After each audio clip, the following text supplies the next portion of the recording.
নিত্য প্রয়োজনীয় পণ্যের মূল্যবৃদ্ধি সহনীয় পর্যায়ে রাখা, অবনতিশীল আইন শৃঙ্খলা পরিস্থিতির উন্নতি, দ্রুত গণতান্ত্রিক যাত্রাপথে উত্তরণের জন্য নির্বাচনী রোডম্যাপ ঘোষণা এবং রাষ্ট্রে পতিত ফ্যাসিবাদের নানা চক্রান্তের অপচেষ্টা মোকাবেলাসহ বিভিন্ন জনদাবিতে নেত্রকোনায় চলছে বিএনপির সমাবেশ। বিস্তারিত দেখুন প্রতিবেদনে।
উনি উৎসাহ দিয়েছেন।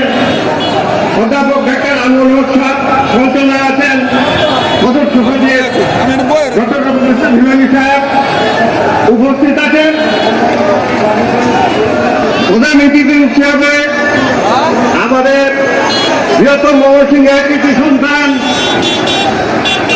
বিএনপির যুগ্ম মহাসচিব সৈয়দ ইমরান সাহেব উপস্থিত আছেন। জাতীয় নির্বাহী কমিটির সদস্যবৃন্দ উপস্থিত আছেন। জেলা বিএনপির যুগ্ম আহ্বায়কবৃন্দ উপস্থিত আছেন।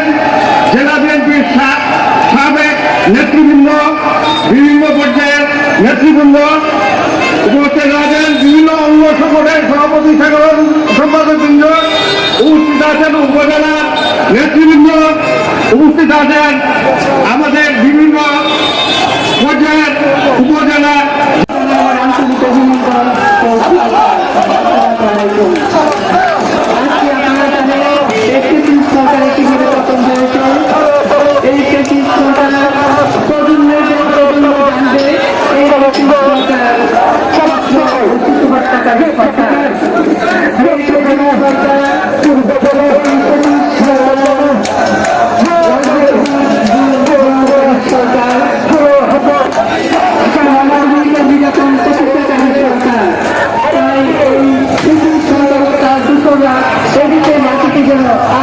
নতুন নতুন শীর্ষ খবরের জন্য চ্যানেলটিকে লাইক, কমেন্টস, শেয়ার, সাবস্ক্রাইব অথবা ফলো করুন।